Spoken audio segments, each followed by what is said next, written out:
ошо чек ара кызматында көптөгөн маселелерин чечип берип атабыз. Дагы чечебиз. Чоң маселелерди жумшап атабыз. Дагы жумшайбыз. Эртең февраль айында эле дагы көптөгөн алып койгон техникаларыбыз келет. Акчаларын төлөп алып койгонбуз. Февраль айында көрөсүңөр, бул жерге эч өмүрү көрмөгөн, өмүрү билбеген, бизге эч качан андай машиналар, андай техникалар келген эмес. Ошонун бардыгын Баткенге беребиз. Бардыгын Баткенге беребиз. Ал үчүн көптөгөн мамлекеттин акчалары жумшалып атат.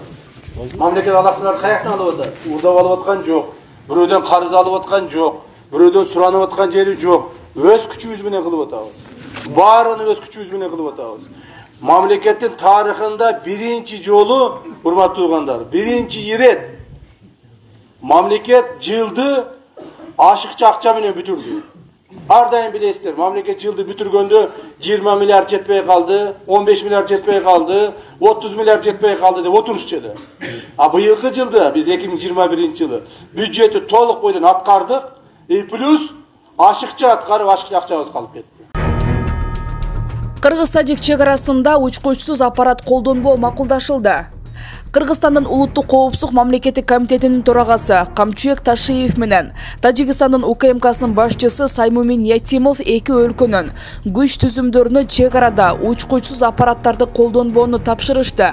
Мындай билдирүү бүгүн 29 январда жолугушуудан кийин жасалды. Саймумин Ятимов күч түзүмдөрүнүн жана аймактардын жетекчилерине кайрылып жатып, жаңжалга жол бербөө үчүн бардык тармак боюнча иштөөнү тапшырды.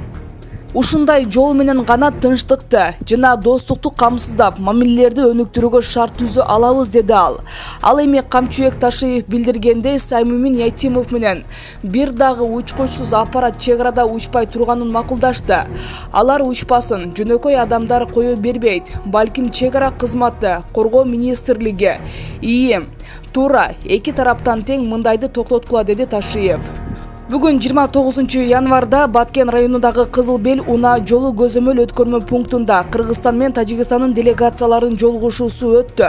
Жолугушуунун жыйынтыгы менен Камчуек Ташиев жана Саймумин Ятимов билдирүү жасады. Булак турмуш кежи. Баткен Кыргыз-Тажик өкмөттөр аралык комиссиянын иши жандантуу чечилди. Чек ара маселеси боюнча бүгүн 29 январда Баткенде достук айылындагы эки тараптуу сүйлөшүү аяктады. Кыргызстандын министрлер кабинетинин орун басары, Кыргызстандын улуттук коопсуздук боюнча мамлекеттик комитетинин төрагасы Камчуек Ташиев жана Тажикстандын улуттук коопсуздук боюнча мамлекеттик комитетинин башчысы Саймумин Ятимов баштаган эки тараптын расмий делегациясы эки өлкө чек ара маселелерин, аймактагы кырдаалды талкуулады. Аягында делегация жетекчилери журналисттерге жолугушуунун мазмуну тууралуу маалымат беришти. Кыргызстандын УКМКнын төрагасы Камчуек Ташиевдин сөзүнө караганда, жолугушуунун жыйынтыгында эч кандай келишимге кол коюлган жок. Бирок биз бири-бирибизге сөз бердик. Бүгүнкү жолугушууда Кыргыз-Тажик өкмөттөр аралык комиссиянын ишин жандантууну чечтик. Бул башкысы. Анткени 2 ай мурун чек араны демаркациялоо жана делимитациялоо боюнча өкмөттөр аралык комиссиянын иши токтоп калган. Мындан ары комиссия такай, буга чейинки мыйзам, протокол жана башка эки мамлекеттин кызыкчылыгынын негизинде иш алып барат. Ал эми Тажикстандын УКМК башчысы Саймумин Ятимов Кыргыз-Тажик чек арасын аныктоодо мурда кол коюлган документтердин негизинде иш алып баруу маанилүү экенин белгиледи. Сүйлөшүүлөр болду.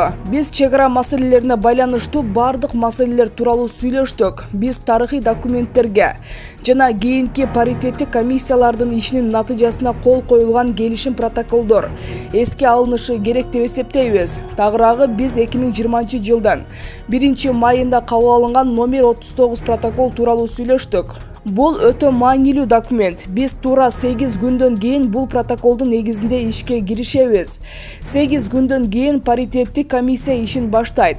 Жакынкы күндөрү дагы жолугуп, комиссиянын ишин талкуулайбыз, деди Ятимов. Кыргызстандын министрлер кабинетинин орун басары, Улуттук коопсуздук комитетинин башчысы Камчуек Ташиев кече 28 январда Тажикстандан чек ара аскерлердин кол башчысы Раджабали Рахмон Али менен Баткен районундагы Достук айылында жолуккан.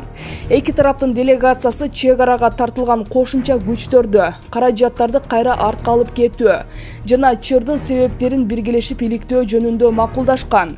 27 январда Баткенде Кыргыз-Тажик чек арасында 4 көчө аймагында тажик тургундары жолду бууганга аракет кылып, сүйлөшүүлөрдөн кийин абал жайгарылган.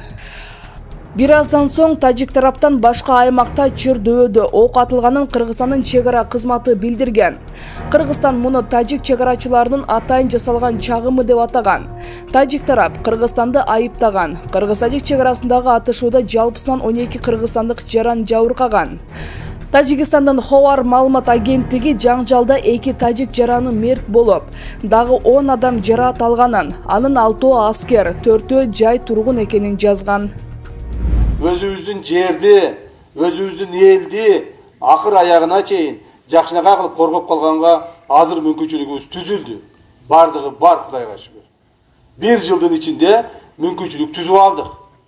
Мен муну ачык айтып коеюн. Былтыры мындай эмес элек. Былтыры бир аз кыйналып турат элек. Биз жаңы келген маалыбыз эле. Анча-мынча маселелер жетпейт эле.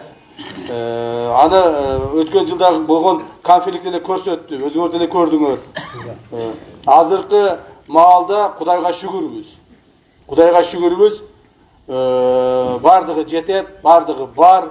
Силерди коргоп калганга, эл журтту коргоп калганга мүмкүнчүлүгүбүз толук бойдон жетет.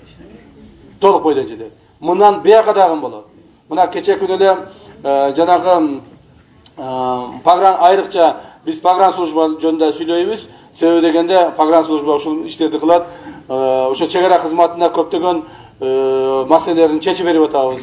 Дагы чечебиз. Чоң маселелерди жумшап атабыз. Дагы жумшайбыз.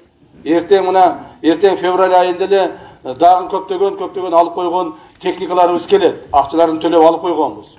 Февраль айында көрөсүңөр, бул жерге эч өмүрү көрбөгөн, өмүрү билбеген, бизге эч качан андай машиналар, андай техникалар келген эмес. Ошонун бардыгын Баткенге беребиз. Бардыгын Баткенге беребиз.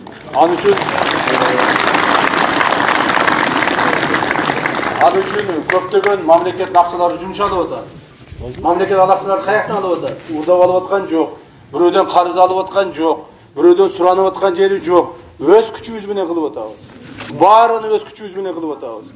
Мамлекеттин тарыхында биринчи жолу, урматтуу угандар, биринчи ирет мамлекет жылды ашыкча акча менен бүтүрдү. Ар дайым билесиздер, мамлекет жылды бүтүргөндө 20 миллиард жетпей калды, 15 миллиард жетпей калды, 30 миллиард жетпей калды деп отурушчу эле. А быйылкы жылда биз 2021-жылы бюджетти толук бойдон аткардык, плюс ашыкча аткарып, ашыкча акчабыз калып кетти. Ашыкча акчабыз калып кетти.